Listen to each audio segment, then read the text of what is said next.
Hello, everybody. Welcome to the 61st call of the Amazon Investor Coalition. This is a weekly call and podcast series dedicated to advancing force-friendly economic development and the rule of law across the Amazon region of South America. This week, we are focusing on the work of Paulo Bellocci and Movi Investimentos. Paulo, thanks so much for joining us. Tell us a little bit about yourself. Where did you originate as a human being? Well, unfortunately, not in the Amazon. I am born and raised in São Paulo, Brazil. I lived in Bahia, in Rio, in the United States, and in Guyana as well. But I'm based today in São Paulo. Tell us a little bit about your career. Tell us about some of the things you did before Movi Investimentos. Yes. Before Mov, I am a chemical engineer by training, and I worked in the petrochemical Brazilian businesses before. I think there is, thanks. And I worked in investment banking before Movi. I worked at Pactual and Rabobank. I was one of the first employees of Rabobank International here in Brazil. And I stayed in Rabobank for almost 10 years. When I left in 2004 to start investing, at the time we did not have the term impact investing. So I just wanted to merge venture capital and sustainability. I believed at the time, and many others as well, that it was a possibility and a necessity to bring together profits and public goods. So we started back in 2005, 2006, what became to be Movi Investimentos. Nice. We'll get into Movi in just a moment. I'd love to ask you a little bit about the impact investing ecosystem in Brazil. How have you seen it, quote unquote, come to market or grow or professionalize over the past couple of decades? I realize that could be an hour conversation in and of itself, but just some broad brushstrokes for those people who might be new to Brazilian investing. Yeah. No, I think it started really in the early 2000s. A couple of people were very instrumental in its start. We have IDB, Luis Ross. We had people from FGV here in Brazil starting DGVCS, Centro de Empresarial e Sustentabilidade. Other investment funds, entrepreneurs, businessmen that were interested to look at this possibility to bring together profits and social environmental impact. It was on a deal by deal occasion, pipeline building, small accelerators, but it was very in its infancy till 2009. Then a movement started basically here in São Paulo with Vox Capital, Movi Investimentos, Potência, and others, Artemisia, starting to fill in the ecosystem, mentoring, acceleration, early stage investments, and VC type of investments. In impacting with impact objectives. The pipeline was very, very meager at the time. And then we moved from 2009, 2010 to 2020. And we had a lot of improvements. I think the ecosystem grew a lot. We have initiatives in all states of Brazil. Accelerators, funds looking at it. BNDES, the Brazilian Development Bank, started to fund, to invest in fund managers. But still today, it's small when you compare to the VC private equity industry in Brazil. the impact investing sector is still very, very small here. But it grew a lot. It grew a lot in the last 15, 20 years. But it still has potential. And I think what is key for the acceleration of the sector is that we have to now show that impact funds really deliver returns and social and environmental impact. We did not have, till today, we had some deals, some exits, good cases, but a fund itself closing its duration and returning capital to investors, we didn't have this event at the moment in Brazil, till now in Brazil. So I think when we start to show this, the sector will grow even faster. Okay, let's get to the big story. So there was a moment when you were working in the big institutions. I heard you mention Rabobank, and you decided you got to go out on your own and start something. What was the idea? What was the straw that broke the camel's back that said, okay, that's it, I'm going to do it? And where did the name Movi come from? Okay, so this was the initial movement was in 2004, 2005, when I left Rabobank. I opened a one company man looking for investors to combine, as I mentioned before, venture capital and sustainability. At that time, we were talking a lot about renewable energy and healthy foods, sustainable agriculture. It was in my mind. And after talking to a group of people, I came to know the founders of Natura. Natura is a large cosmetic company here, founded in Brazil. Today, they operate in many, many countries all over the world. And we started to look for opportunities in sectors that we have been working since then. The sectors are forests, which is why we got so involved in the Amazon. The second sector was education. It's a very key and important element to the sustainable development and equitable development of Brazil. And the third sector, what we call resilient cities. And below resilient cities, we have distributed energy, recycling, applied circular economy. We have land titling and infrastructure in favelas, in Brazilian slums. So we worked from 2006 to 2012 in a more deal-by-deal basis. At the time, I was a partner at Pragma. Pragma is a multifamily office here in Brazil looking for investments. And in 2012, we decided to institutionalize the organization, the effort. So we founded Movi. And Movi, the name Movi was really trying to capture this idea of energy, movement, transformation. And it was suggested to us by Luis Seabra, who is the founder of Natura. It was a very interesting story. We talked to him and said what we wanted to do, and said, "Oh, give me 2 or 3 days. I will come back with a list for you." And he did. So, and we chose Movi Investimentos at the time. This was 2012. Nice. Let's get into the portfolio a little bit. I heard you mentioning the land titling in urban areas. I think that is Terra Nova. Could you tell us a little bit about that investment? And then land titling in the Amazon is a really complex story and is one of the stumbling blocks that is limiting the growth of sustainable agro-industrial development. Could the model of that company be adapted to rural landscapes?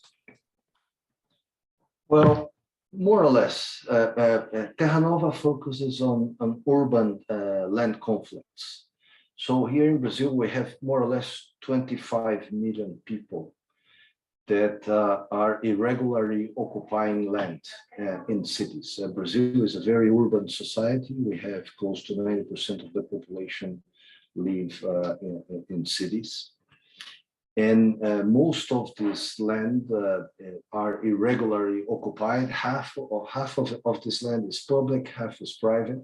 And in private lands, you have judicial conflicts. You have a lot of eviction processes going on in the judiciary system. And what Terra Nova tries to do is to solve this conflict through a negotiation process. When this conflict is dissolved, we try to reach an agreement in which the population that occupies this land, we are talking about areas with 300 to 8,000 families, more or less. They, through a series of contracts and urban improvements, they buy their plot of land. So they avoid eviction. Eviction is what we call a kind of poverty trap, because people have been living in these areas for 10, 15, 20 years. And when they got evicted, they immediately lose all the assets that they had built in these lands. So when we reach an agreement, there's a very important impact for these families. It's a structural impact that goes through generations. So, and then they start to buy these plots of lands that they pay normally between 20 to 25,000 reais, which is today be around $4,000 to $5,000 over a period of 10 years in monthly installments. When there is disagreement, the land can then be subject to infrastructure improvement. So sewage companies, electricity companies, the municipalities can enter these lands, because before they were not entitled to enter into this land because it was a private land in the conflict. They enter and they build infrastructure. So there is a lot of value delivered to these families, to the municipalities, because it started to be a legal land. They can then start collecting taxes, and to the cities in general, because it transforms a slum into a neighborhood with all public equipment and so on and so forth. So this is the model of Terra Nova. Terra Nova today operates in Curitiba, São Paulo, Belo Horizonte, and Fortaleza. Those are the cities. We are in 38 areas, working with close to 100,000 families in Brazil. So this is the model of Terra, which is urban conflict resolution. And the Amazon, part of the knowledge that Terra Nova has accumulated could be used to solve land conflicts, basically remote sensing, geospatial knowledge, and so on and so forth. But I think other parts, which is related to a community that occupies the land, are not that much applicable. And even, and it's an important point, there is no clear legal infrastructure or legal normative legal system to solve legal conflicts in the Amazon. Whereas in the cities, there is a legal law. There are laws that you follow and that you can solve these conflicts. I see a big future opportunity for exploration and research there, but I'm going to move on. Let's go to different areas of your portfolio. You guys have moved 150 million to the Amazon over the past 10 plus years. It's a really significant number. We'll look at some of those larger investments. Tell us what you have invested in the sector of Amazon fish and aquaculture, and how did it go? How should it go in the future? What's your advice for future investors interested in that sector? Okay, yeah. Well, the idea, we invested in a company called Mariterra in 2008, 2006, 2007. And that company wanted to develop fish meat, white meat, boneless meat, healthy meat from the Brazilian biodiversity produced sustainably to the world. So we started with Pintado in Mato Grosso do Sul, and then we incorporated other fishes, but basically Pirarucu as well in the state of Rondônia, Pirarucu, Tambaqui, and Pintado in the state of Rondônia. We operated the company for quite some time, and it got sold to a cooperative from the Paraná state. I think it's a tremendously interesting business. It has a lot of impact because it's a long value chain. You create a lot of high quality jobs. It's a science and technology business. You have to invest in genetics. You have to understand how fingerlings can grow. You have to investigate nutrition, management of the grow outs phase, marketing, processing, sales, and marketing. So it's a very long chain business, complex business, but it adds a lot of social impact because it creates very good quality jobs, and environmental impact because it goes hand in hand with the preservation of forests if you do it correctly. But the business is not that easy. The challenges of this business is basically the competition that you face with other species like salmon and tuna, specifically salmon in retail chains. And you also compete with fishes caught naturally in nature, right? With fishes that are not produced in captivity. So there is a price point that you can go to put your products that is not very high. That is not very high. The Amazon is a very far away place, and there are logistic issues, manpower issues, and so on and so forth.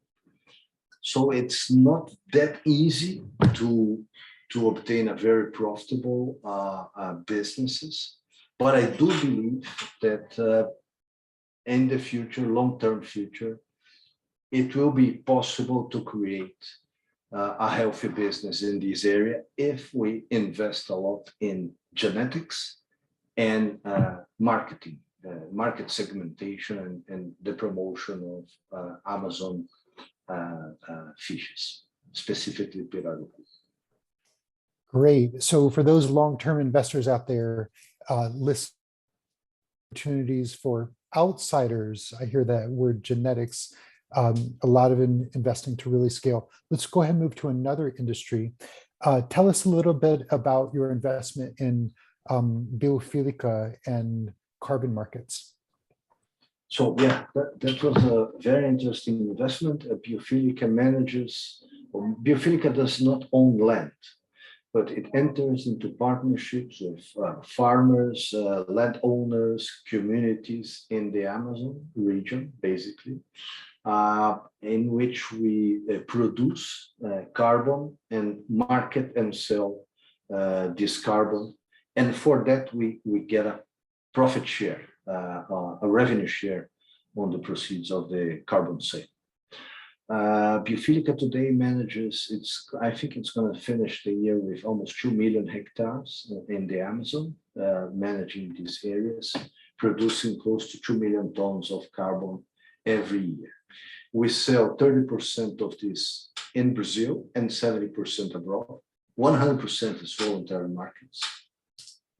We invested in Biofílica in 2009 to 2006. 6-7, it was a very, very difficult business because carbon markets, even voluntary carbon markets, took a long time to develop.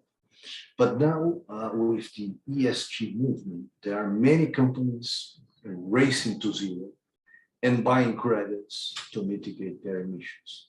So Biofílica in 2018 started to see some growth in its operations. 19, it was a very good year. 20, it was an excellent year. In 21, it's also going to be a terrific year. And we sold part of the company in a secondary and primary transaction to Ambipar. Ambipar is a Brazilian environmental company that is listed in B3, the local stock exchange. And we reduced our position from 35 to 16%. And the company got a lot of money to invest in new types of carbon. So we are now entering, originally it was only red carbon. Now we are entering into blue carbon. We are entering into restoration carbon and carbon from agricultural activities as well. This is a business that it's going very, very well now, and it's a success story. Great. And as compliance carbon markets come to life in Brazil, hopefully someday soon, and elsewhere, it'll only begin to grow more. So let's go ahead and move to one of the last questions from me, and then we'll get into taking questions from the wider audience. I want to ask about sustainable forestry management in Brazil and your investment in Amata and what went wrong. And then finally, and you can speak to all these questions in one answer. Why is it so hard for legal Amazon sustainable forestry managers to compete with illegal loggers? Yeah, well, Amata is not a direct investor from Movi. Some of our LPs invested in Amata, and we participate at a board. We participated a lot in the investment process, the governance, and I am still a board member in Amata. Amata has 4 operations. We have an operation in Paraná and another one in Mato Grosso do Sul, Pinos and Eucalyptus, very standard operations. And then we have an operation in Rondônia, sustainable forest management, and planting of native trees in the state of Pará. Mato Grosso do Sul and Paraná, they go very well. Pará, it's going okay. It's not an excellent business, but it's going okay. And Rondônia, which is the sustainable forest management operation, had problems first in the market, because it's very hard to compete with illegal wood, illegal products, because they are priced very, very low. So it's very difficult to develop a market segment. It took some time for Amata, but it did succeed to create this market segments, basically in Europe and part here in Brazil and some part of it in the United States. That will pay for well done, well produced, well harvested wood products in the end. So it was very difficult because of illegal competition. But then with this new government that we had in Brazil, there was a deterioration of law enforcement, and Amata's operations got invaded by illegal loggers. So it started to be very, very hard for us to maintain our team operating in the same area that illegal loggers were operating. It was basically difficult, even the risk of physical injuries, conflict, and so on and so forth. So we decided to reduce substantially our operations in Rondônia because of that. So basically, it's very difficult to, if you ask me, would you invest today in sustainable forest management in the Amazon? Very difficult, because very difficult to compete in the market. And second, very difficult to maintain the integrity of the forests that you manage or own. So that's the story. Great. I'm going to ask one more question, and then I want to invite those else on the call to raise your hands, to indicate your interest in chat. We'll have a full half hour of questions with Paulo. So last question for me, Paulo. I have been advised that one reason why investing in the Amazon is so difficult is because of the lack of diversity of financial actors. Down south in Sao Paulo, you have angel investors and venture capital and private equity investors waiting in the wings until a business is mature enough to buy it up. And so the angel investors see liquidity, sometimes 3, 4, 5 years away. What is your advice about how to improve the financial ecosystem in the Amazon to attract more investors? Well, I think the first thing is that it's very difficult to start, operate, and be successful in a business if the legal environment is not enforced. So this is one precondition. We have to have enforcement of the law across the board in the Amazon. Okay, Amazon is very big. You have areas which you don't have problems with that, but you have other areas, as I was mentioning to you, in sustainable forest management, that's an issue. So this is my first wish, the wish list, law enforcement. Second, I think carbon markets. I think carbon markets, either voluntary or regulated markets, when they grow, I believe they will send a strong signal to investors that an investment in nature-based solution in the Amazon, together with carbon, is really attractive, could be really attractive. So I think the second wish in the list is to have a strong, well-functioning carbon market here in Brazil or elsewhere. Great wish list. Okay, any questions? Feel free to just come off mic and ask.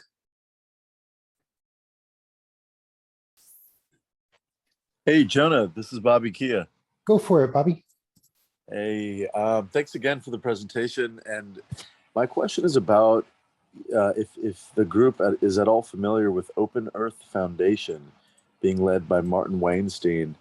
They have an ongoing pilot to look at nested jurisdictional accounting framework to connect the voluntary carbon market into the NDC Paris-aligned reporting framework for Brazil. And I can't speak exactly to where they are, but I think in that process. But I'd love it if anyone could share thoughts around whether they've heard of them and whether they've heard similar attempts to connect the private and the public reporting, particularly in the Amazon. Thank you, guys. Paulo, I'll just add one layer of question for you to respond, and then maybe even others want to respond.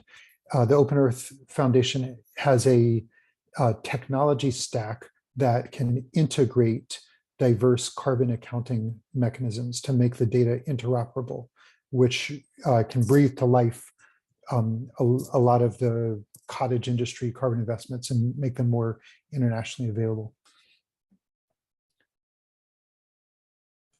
Okay, should I try to answer? Sure. Bobby's question. Yeah, I've heard of Open Earth Foundation, terrific work, and I think it's a very key point to account properly, avoid the double accounting of carbon credits in terms of voluntary and these regulated markets. The last piece of information, or the last paper that I read, which was very interesting, that trying to solve this issue of double accounting, was that voluntary carbon should not count either for the country that produces it or the country or the company if the company is outside the country, that is buying it. And I thought it was a very clever way to circumvent this problem of double accounting. Meanwhile, I think my personal view is that Article 6 that is going to be discussed now in Glasgow, and the issue of double accounting and so on and so forth, it's going to take a while to solve this. I think it's going to take at least 5-6 years for the, even if we have Article 6 pretty well defined, I think the agencies that you have to build in the countries, the infrastructure, the accounting infrastructure, the rules, the specificities, it's going to take some time. And I hope the voluntary markets, I believe the voluntary markets will continue to grow. So the red credits, red voluntary credits today are 150 million tons a year. And we believe it's going to grow 10 times to 2030. So I think it's going to go in parallel, voluntary and regulated infrastructure, and then they will merge in, I think, 5 or 6 years. That's a humble expectation. Great. Other questions or responses to Bobby's question? Paulo, thank you very much. I was actually asking for exactly your prognosis on the potential of voluntary carbon markets and how far we will see that grow, could see that grow.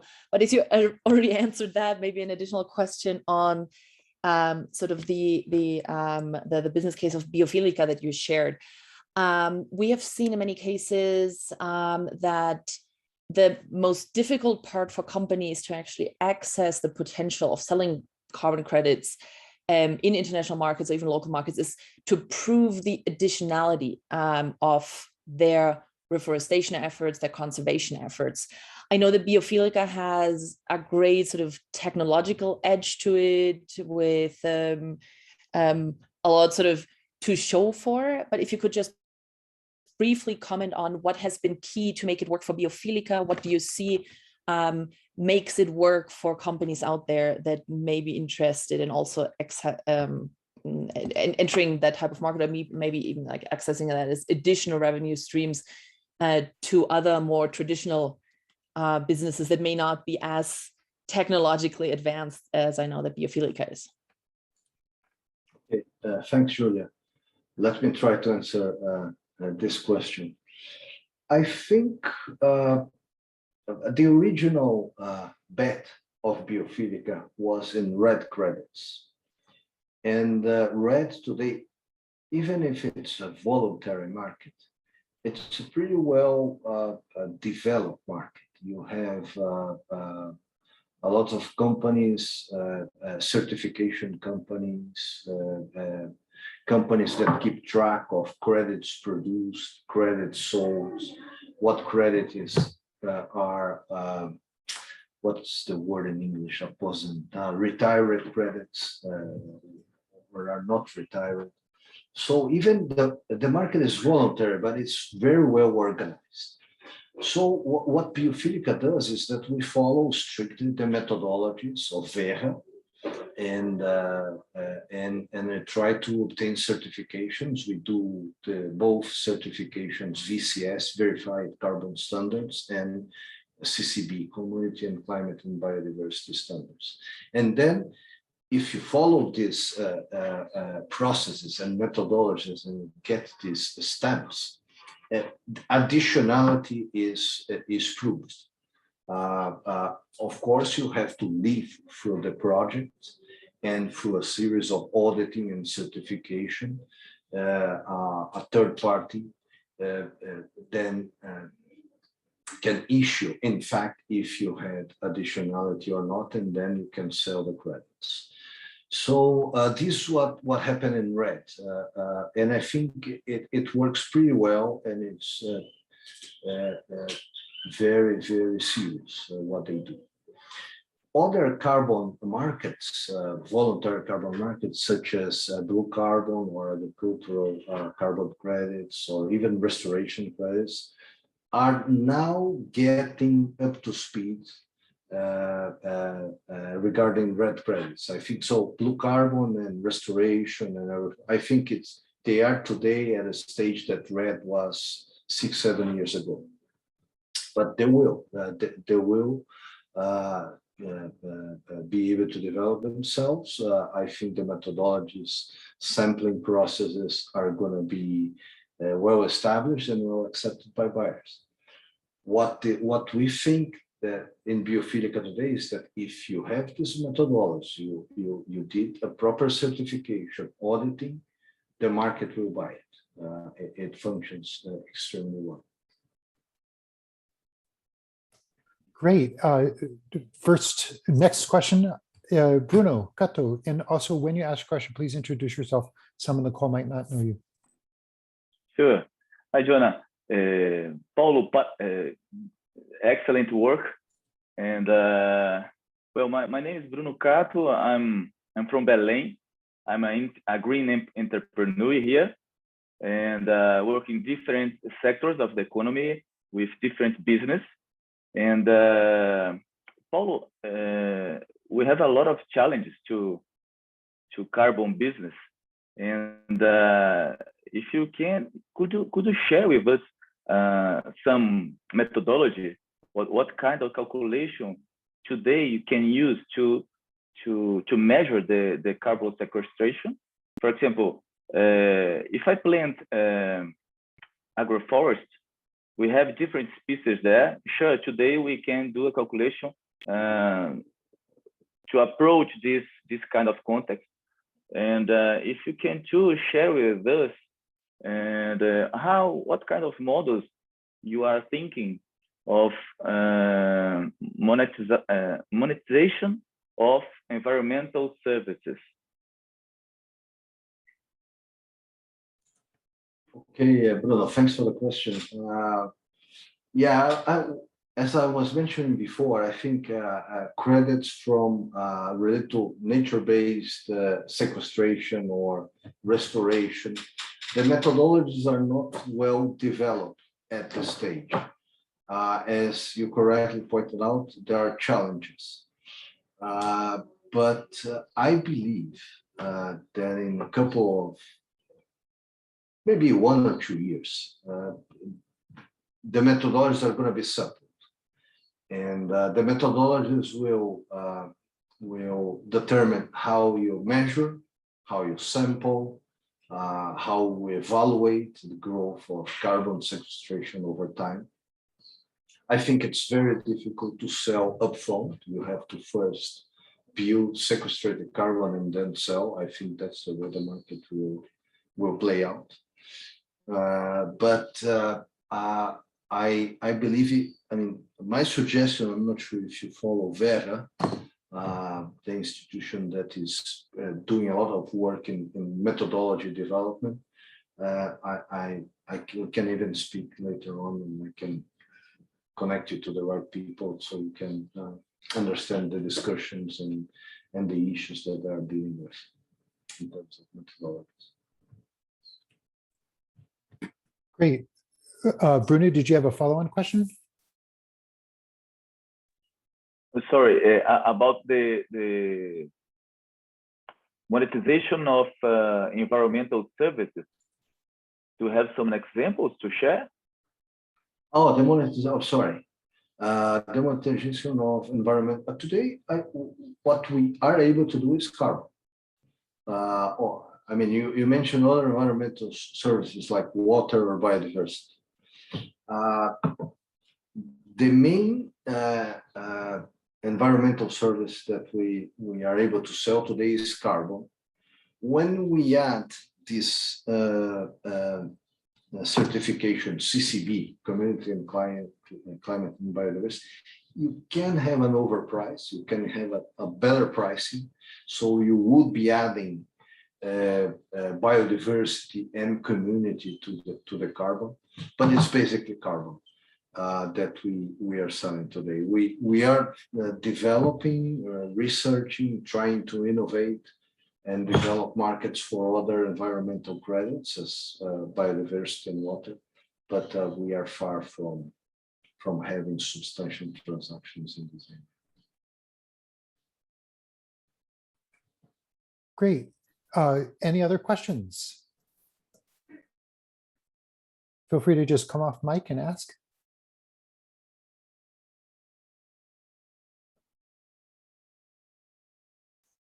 I have a question, Paulo, and it has to do with time horizons. You guys are long-term investors. What is it that allows you to do that? Is it because you have really patient capital partners that you work with? What's the secret? No, we use a structure, an investment structure in Brazil that is called FIP. It's an investment fund for private participations in companies, for equity or convertible debt and participation in companies. And the whole investment thesis is that we invest in a company at stage A, and we want to bring the company to stage B when we have eventually a liquidity event. Or liquidity will happen over time when they pay the interest in the convertible bond. So that's the whole story. We normally, our funds are not very large. We are talking about $25 million, $30, $40 million funds. So we invest in companies at a small early stage, VC type of companies. And in this nature-based solution space, we believe it takes a while. It is our experience that it takes 7, 8, sometimes 10, 11 years to reach a liquidity point. The liquidity point. And well, legislation allows us to do this in Brazil, and we are upfront with the investors. So the investors are long-term investors, patient investors. They are not going to have big liquidity in a short or medium term, but they could have an important liquidity in 8, 9, 10 years. What we try to do is that we buy minority stakes in companies, relevant minority stakes between 25 to 35%.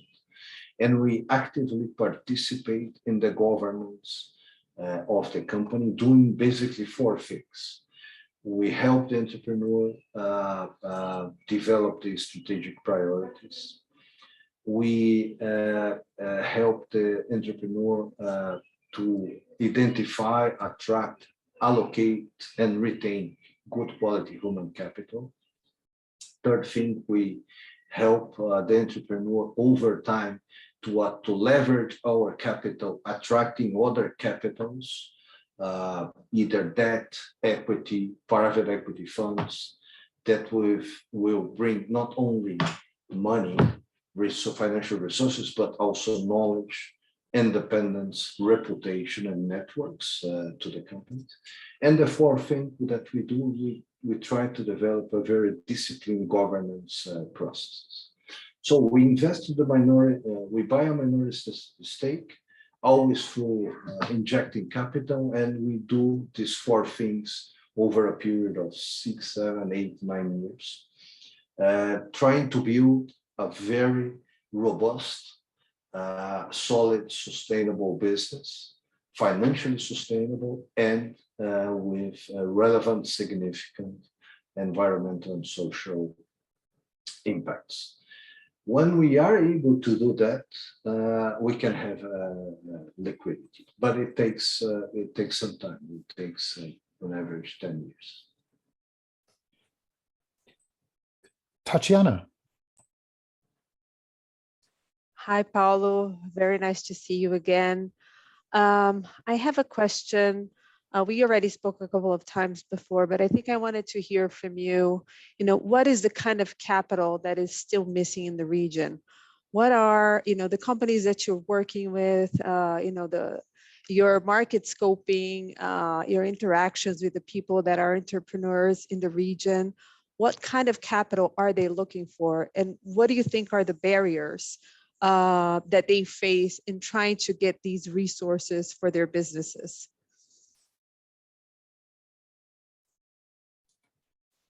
I think in nature-based solutions, blended capital, philanthropic capital, could play a tremendously important role at this stage in 2, 3, 4 years from today to the future.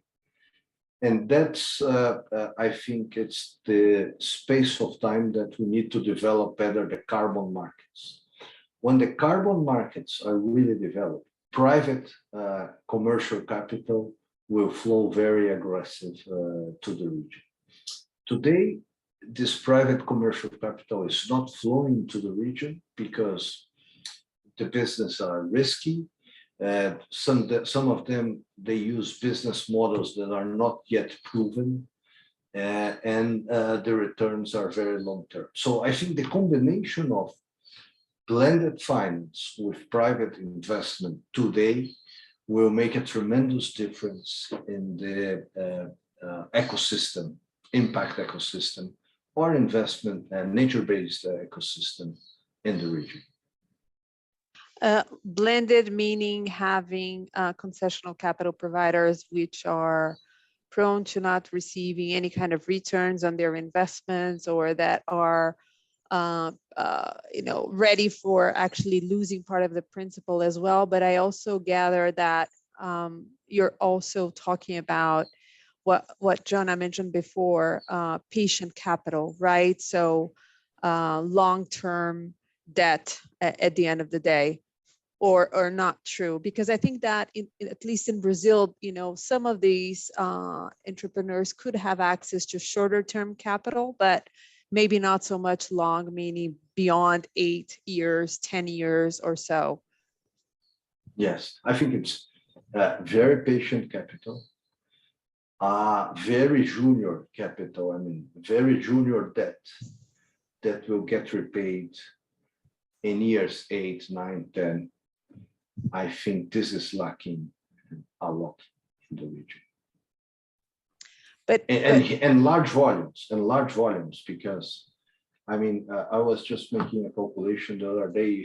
If you wanna do agroforestry system restoration, for example, 400,000 hectares a year, in 10 years you do 4 million hectares, which is 30% of the aim of Brazil. We want to restore 12 million. So if you take 30% of agroforestry system, 400,000 hectares a year, you are talking about 8 billion to 10 billion reais a year of investment. So it's 1.5, $2 billion a year. This capital is not available in the region today. And I think blended finance is a very important, could play a very important role. Well, concessional capital providers, they say so much about, ways that we need to put in place to protect and restore the forest. But then when you knock on their doors asking for that concessional capital, well, it's not really, what they have to offer. So yeah, it's a big challenge. And I think that, we really need to sort of be hammering them, and saying back, well, listen, yeah, we need that. So please do that. Don't only say that you are a concessional capital provider if you're not. So yeah, okay, thank you, Paulo. Tatiana, could you just introduce yourself very briefly to the community? Sure. I'm Tatiana Alves. I am the Director for Sustainable Finance and Markets at Palladium Group, which is an impact consulting company. I'm also the fund manager for Selva, which is a fund that aims to provide long-term debt to entrepreneurs in the Amazon region. Great, thank you. Paulo, I have a quick question for you, and then I think we should invite Bobby to come on and talk a little bit about their long-term plans. Can you tell us about some of your future plans for agroforestry investing? Yeah, well, we are raising a fund. We are in the final stages of raising a fund. It's a $40 million fund to invest in degraded lands in the Amazon, to recover degraded lands.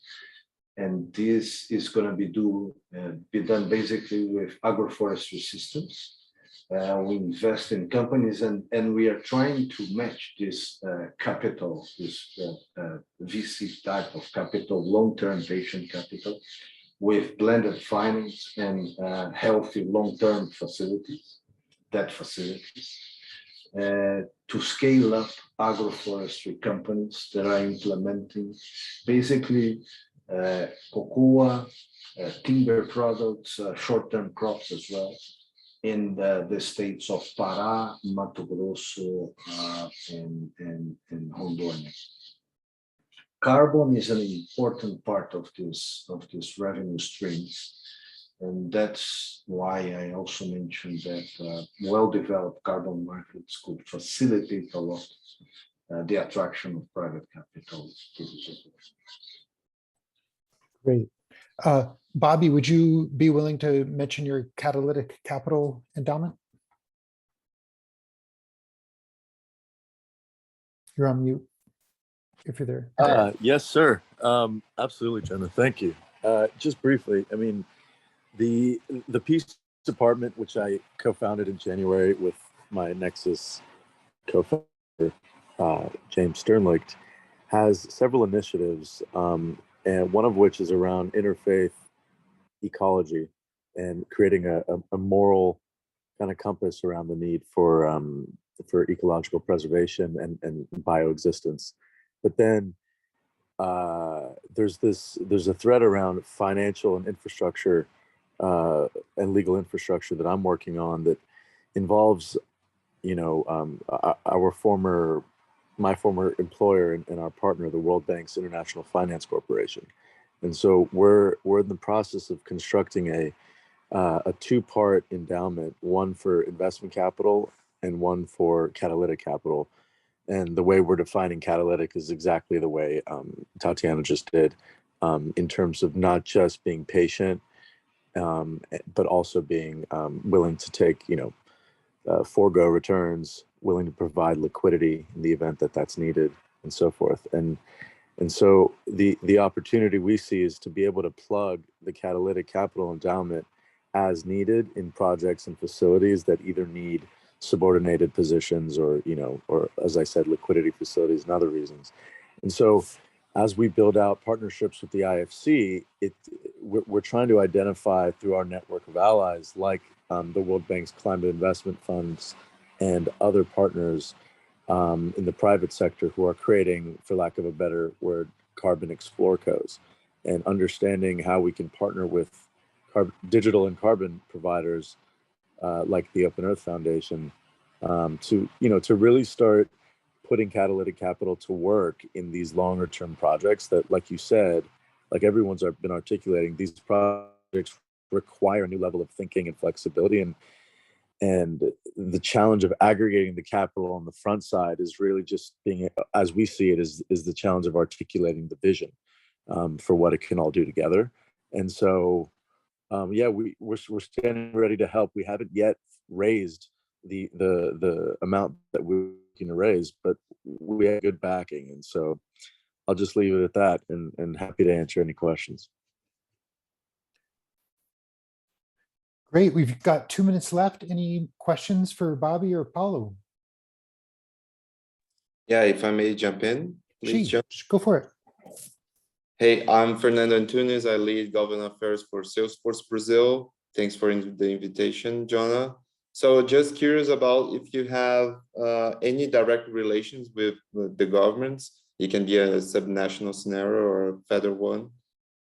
You just mentioned, Paulo, about BNDES, or there are any other public-private initiatives on your pipeline? Yeah, well, we interact a lot with the Amazon states, the government of the Amazon, specifically Pará and Acre, Rondônia as well. We interact a lot with them. I know they're very trying to build up a very progressive agenda. Pará and Acre, especially Acre, has been doing many things for a long time now in these areas. And I think they are going to be really ready to mature in the next 1 or 2 years. We are going to see a big change in the opportunities that the state governments are developing in nature-based solutions. Many thanks, Paulo. No, just because Salesforce, globally speaking, is a great investor in terms of Leaf Coalition and other reforestation efforts, or like 1 Trillion Trees is one of the founders' companies. But, well, let me know if you need some institutional support as a tech company that cares about sustainability or carbon markets creation. We also have a great project in terms of tracking your carbon production inside your company or in state level too. So let's think afterwards. Thank you. Great, everybody. This brings us to the top of the hour. I'm going to leave the chat room open for just a few more minutes. I've got another call, and unfortunately, this is the line that I have to do it on. Paulo, thank you so much for joining us. I think we're all super pleased and inspired by your work. And I encourage everybody just to take the last couple of minutes to share in the chat. You have any final words for us, Paulo? Oh, thanks a lot for the opportunity. I was trying to take notes about the comments here. They are all very, very interesting, the exciting opportunities. Thanks a lot. It was a great opportunity for me, and let's keep in touch. Hope everybody takes care. You too. Thank you so much. Thank you, Paulo. Thank you, Jonah. Thank you. Thank you. Bye-bye. Thank you all. Thanks, everybody. Take care. Bye. Thank you.